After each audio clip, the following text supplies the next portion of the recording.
Good morning, Real Writers. Chris here. It's Sunday, the day that I normally record and post if I post.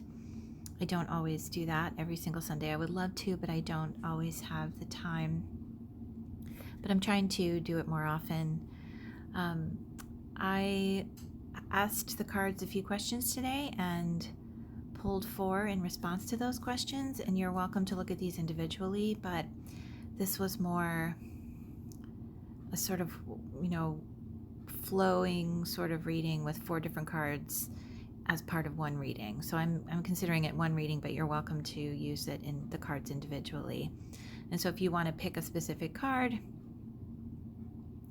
and do that, going from left to right, we have fluorite is the stone, fuchsite, amazonite, and rough bloodstone.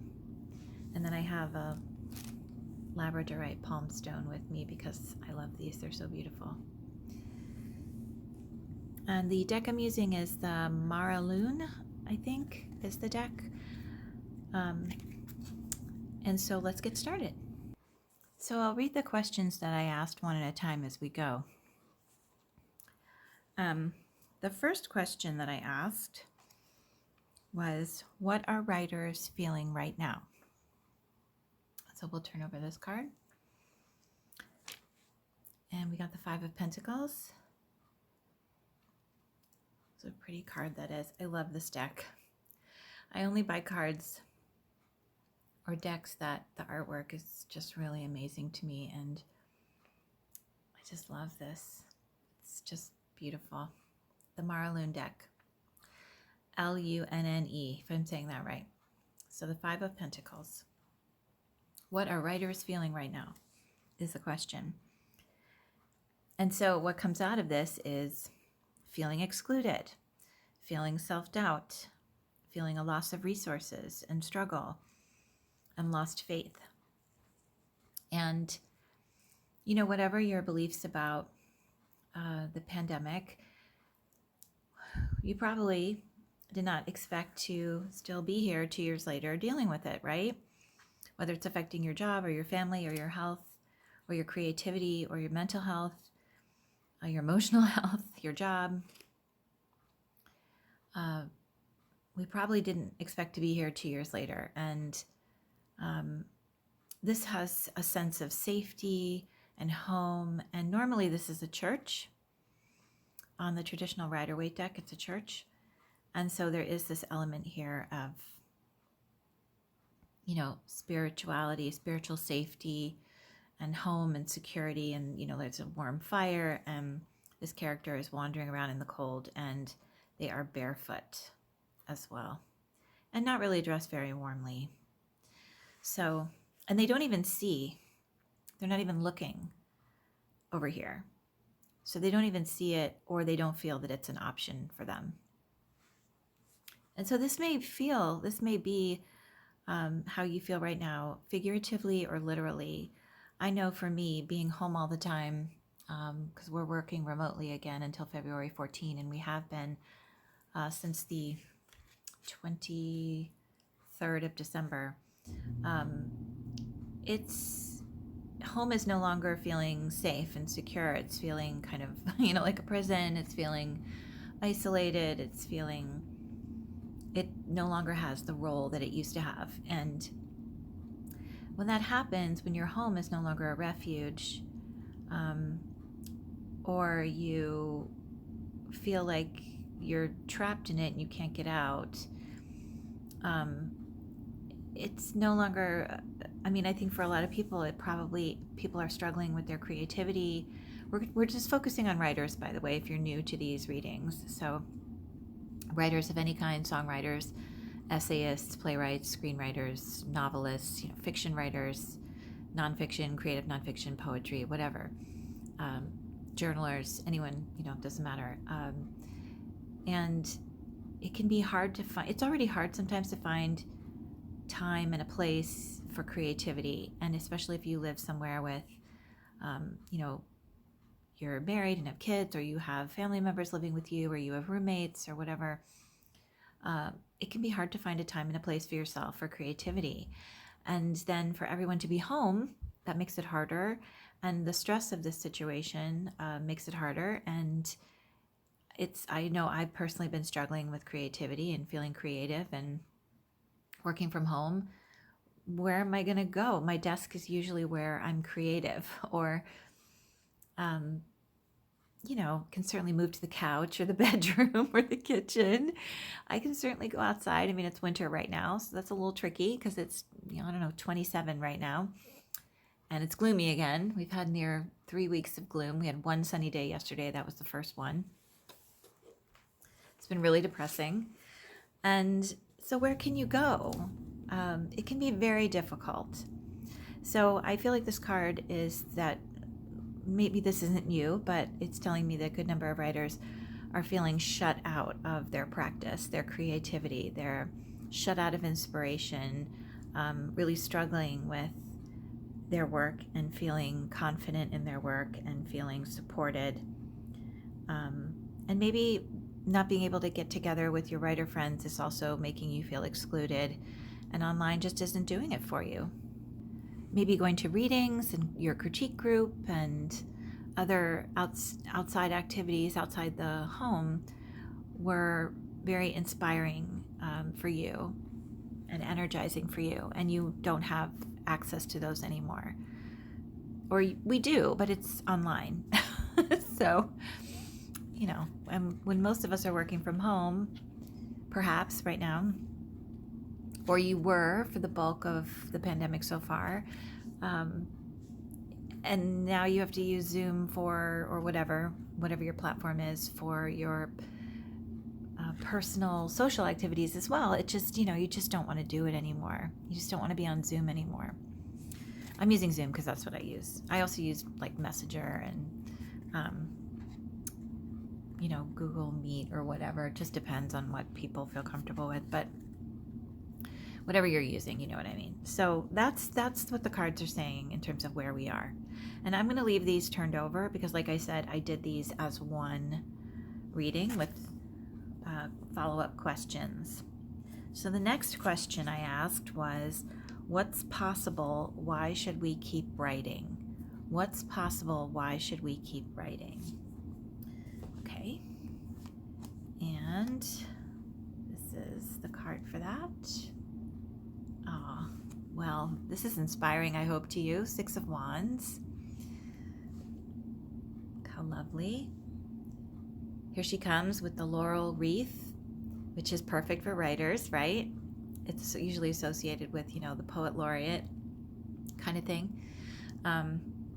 Here's the wreath and admirers with flowers.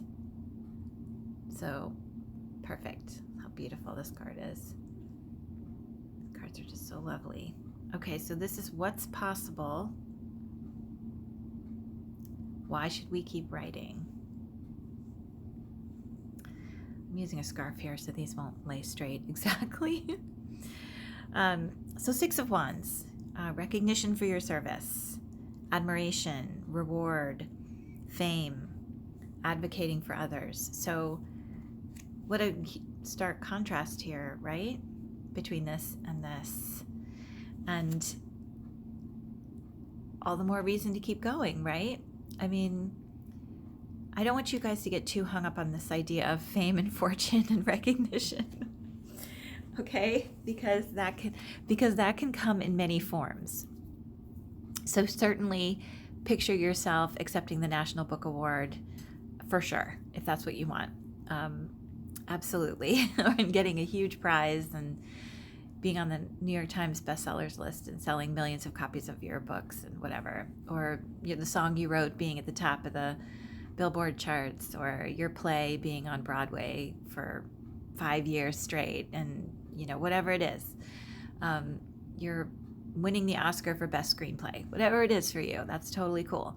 At the same time, leave some room there, just leave some room there for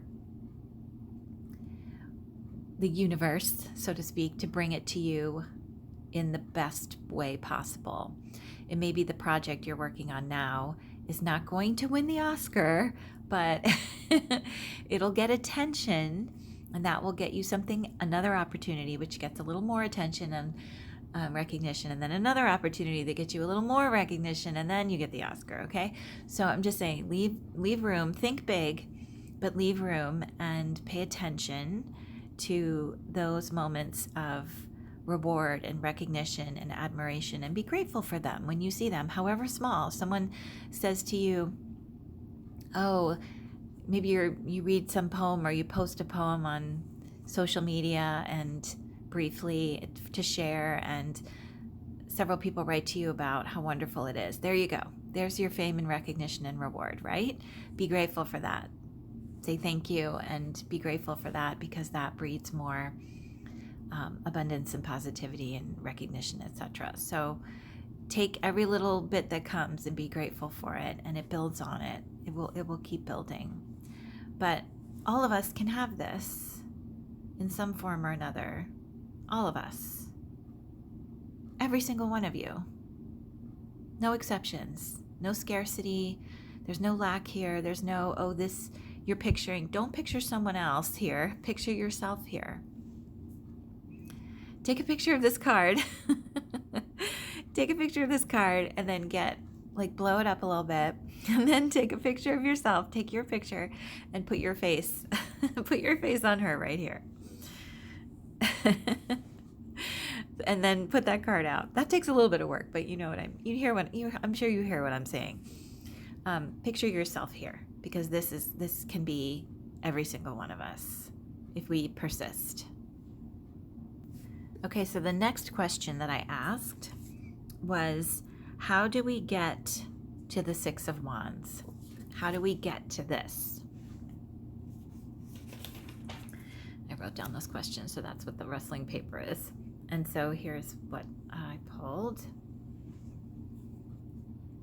The Seven of Pentacles. Look at all this beautiful fruit.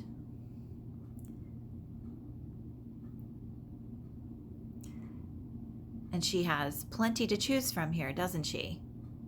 And she has room in her basket for all of it. And what does fruit take? It takes time. It takes patience. So the Seven of Pentacles is telling us, sorry, I'm gonna have to restructure these so that you can see them, because they're going all over the place. My little frayed sweater. I love this sweater. Sorry, it's a little frayed. Because it's very, very warm and it's very, very cold here.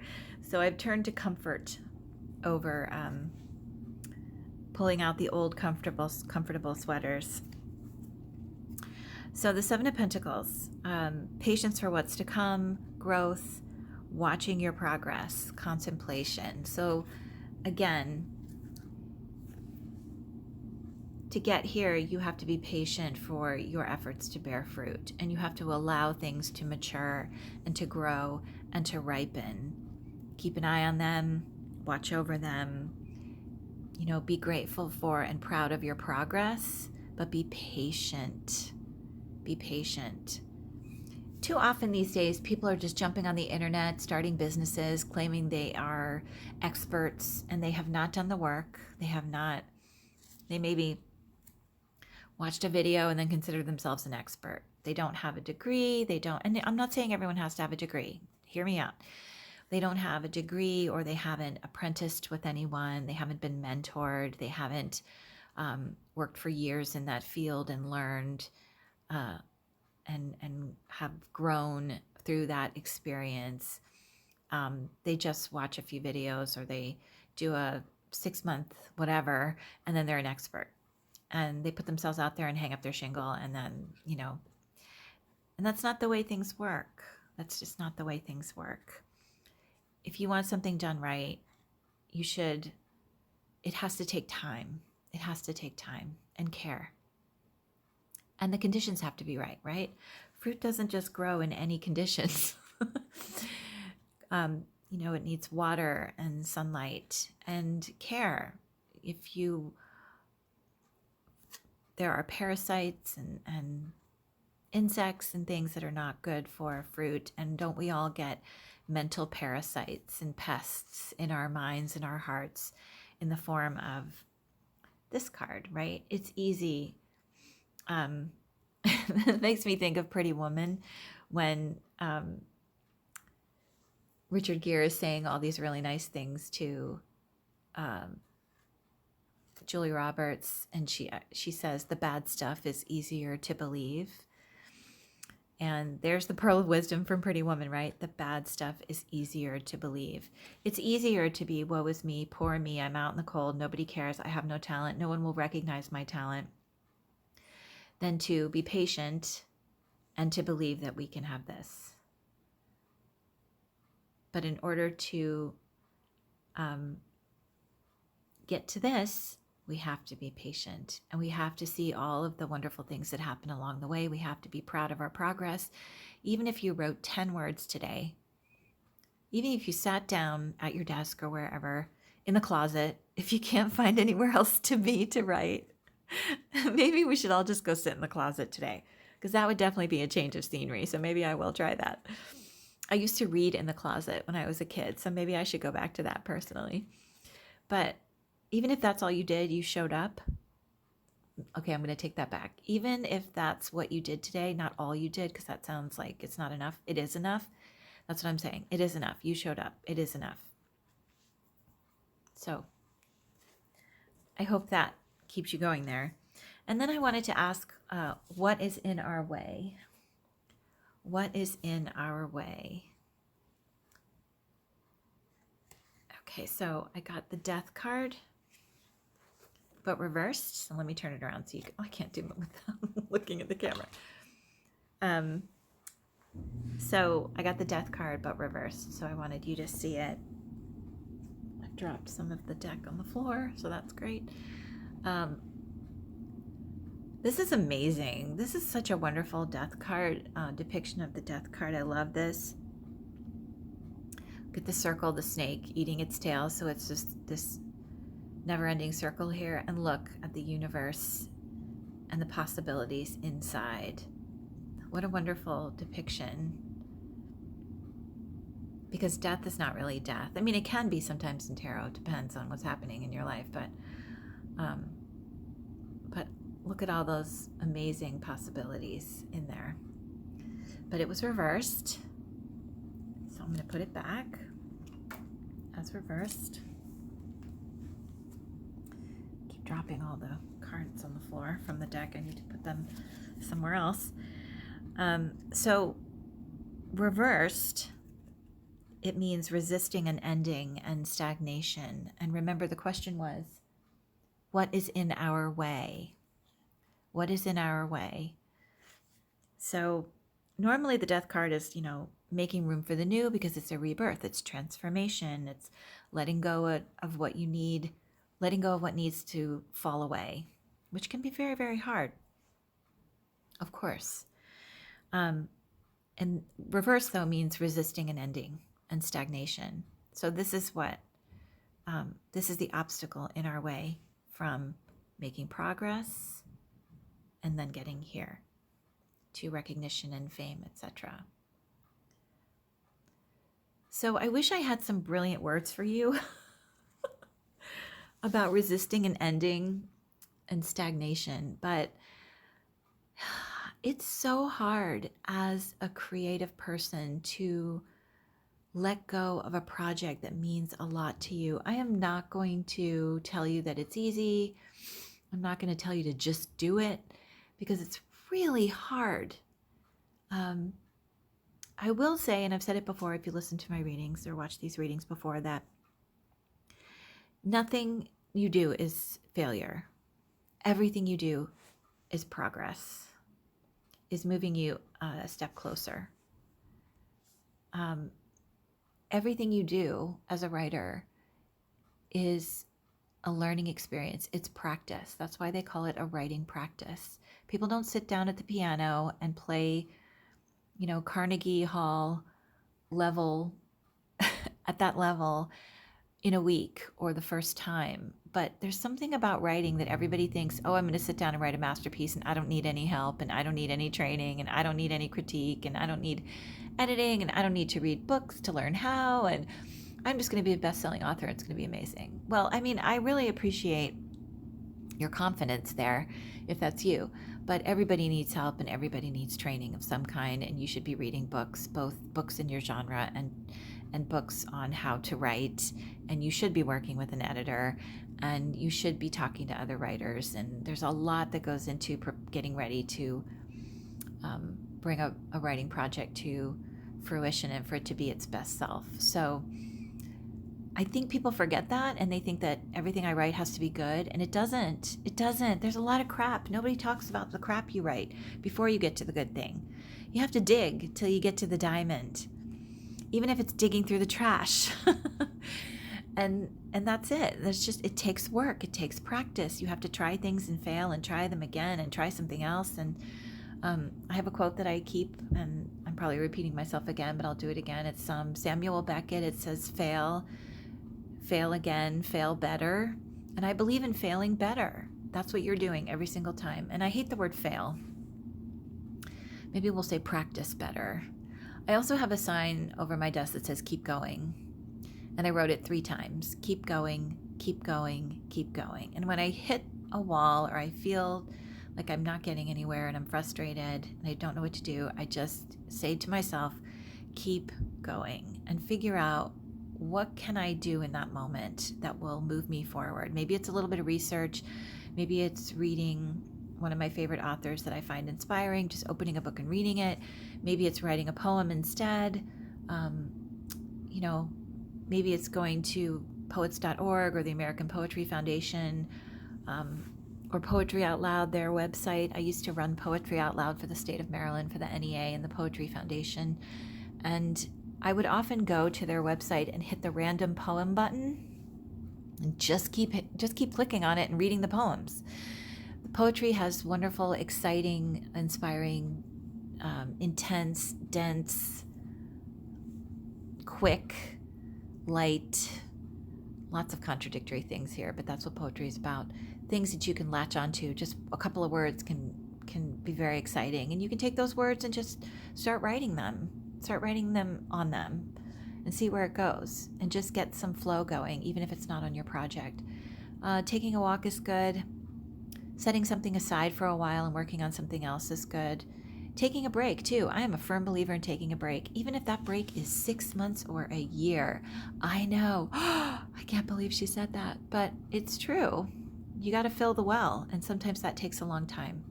You can still write other things. Of course, if you're on a deadline, that's totally different. I do believe in persisting and pushing through as well. So you just have to pick what's best for you. Don't let yourself drift for too long. You might want to join a group of people and write prompts together for an hour. You can do that on Zoom, and it's not as annoying as trying to have a meeting on Zoom. You can just get together and write together using a prompt, and that can be nice. And then share it with each other. And it's my best advice is just keep going. Keep going in some way that makes you feel connected to your writing. And then you might want to send something to a professional if you want to work with a professional like an editor or something, and see what they say about your piece. That can re-energize you. That can show you where you're going in the right direction. And hearing it from someone else who's like an editor is like a doctor in a way of your book, of your story, of your song, of whatever.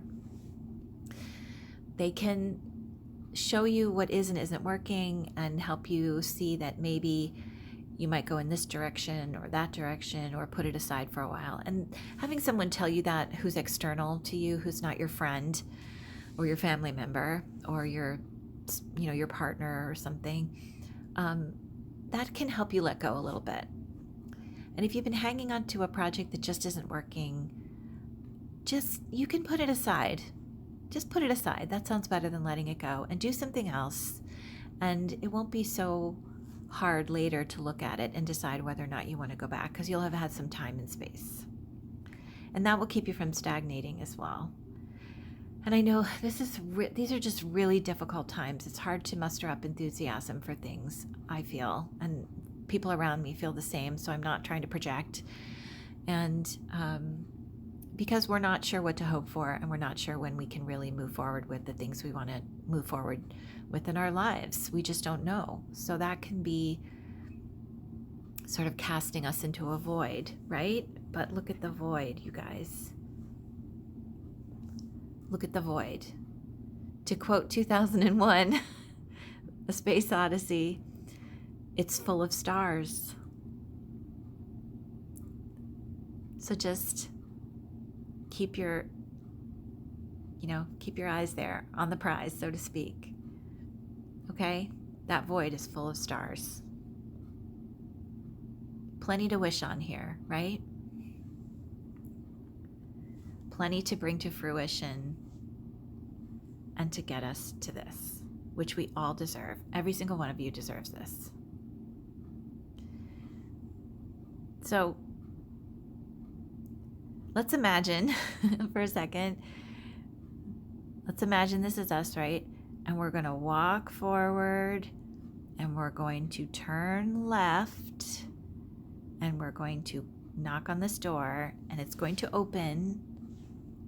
And it's going to be warm and full of some people who care about us and some hot tea or coffee or hot chocolate and some cookies and a nice blanket and some warm slippers because this person is barefoot.